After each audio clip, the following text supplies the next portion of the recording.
Welcome to my channel रक्षक। Aspirants, मुझे आप सब से फीडबैक मिला है कि मैं अपनी वीडियो हिंदी तथा इंग्लिश लैंग्वेज में अपलोड करूं। आज का विषय है increase memory power. So question is how to increase memory power.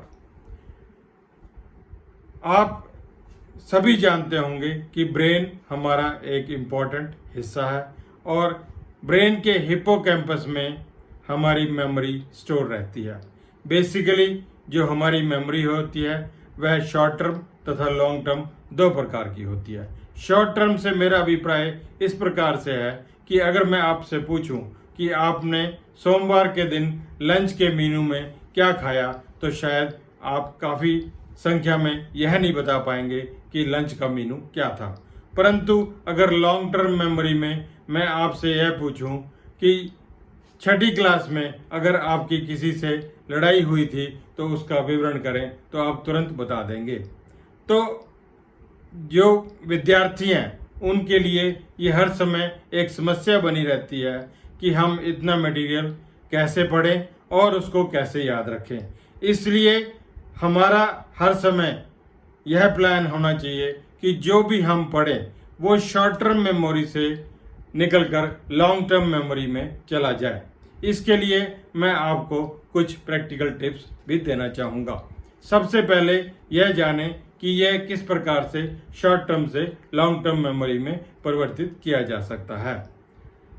जब आप पूरा दिन पढ़ लेते हैं तो हमेशा याद रखें कि 1 या 2 घंटे सोने से पहले आप रिकलेक्शन के लिए निकालें।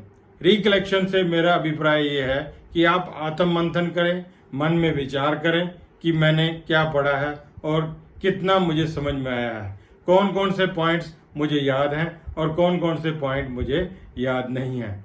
जो पॉइंट्स आपको याद नहीं रहते हैं उनको आप पेंसिल से या पेन से नोट कर लें और अगले दिन तुरंत उन बिंदुओं को दोबारा देखें ताकि आपको जो पढ़ा हुआ मटेरियल है वो पूरी तरीके से याद हो जाए। इसी प्रकार से फिर 1 सप्ताह बीत जाने के बाद हमें रिट्राइवल की कोशिश करनी चाहिए कि हमें अपनी याददाश्त में कितना याद है और कितना याद नहीं है। अगर 1 हफ्ते पश्चात हमें लगता है कि हमें 30% ही याद है तो हमें फिर से उस मटेरियल को पढ़ने की आवश्यकता है। यह प्रोसेस आप बार बार रिपीट करें। इसके लिए आप किसी के साथ डिस्कशन भी कर सकते हैं और आप देखेंगे कि लगभग महीने के अंदर अंदर हमारी short term memory long term memory में कन्वर्ट हो जाती है। इसके लिए दूसरी प्रैक्टिकल टिप्स क्या हैं? अक्सर हमारा ब्रेन थक जाता है और हमारे ब्रेन में ज़्यादा मटेरियल लोडिंग होने के कारण ओवरलोडिंग भी हो जाती है, हमें फ्रस्ट्रेशन भी हो सकती है तथा साथ साथ में हमारी नींद में भी कमी आ सकती है। इसके लिए हमारे पास प्रैक्टिकल टिप्स क्या हैं?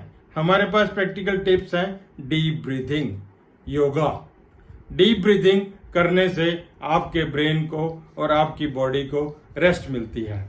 इसके अलावा आप जॉगिंग, एक्सरसाइज, गेम्स इत्यादि 1 घंटा अगर खेलेंगे तो उस समय आपके ब्रेन में केवल ऑक्सीजन ही प्रवेश करेगी और आपका जो मेंटल साइकिल ओवरलोड हो रखा था वो अपने आप से ठीक होना शुरू हो जाएगा। इसके अलावा ब्रेन को रेस्ट देने का तरीका है मेडिटेशन। मेडिटेशन का मतलब है कि किसी भी मंत्र को बार बार रिसाइट करना। उसके द्वारा हमें यह होगा कि उस मंत्र को रिसाइट जब हम करते हैं तो हमारे पास एक्स्ट्रा थॉट्स जो आ रहे हैं उनको हम रोक देते हैं और एक्स्ट्रा थॉट्स अपने ब्रेन में नहीं आने देते हैं। इसको मैं संस्कृत में यूं बोलूँगा कि अहम निर्विकल्प निराकार रूपो।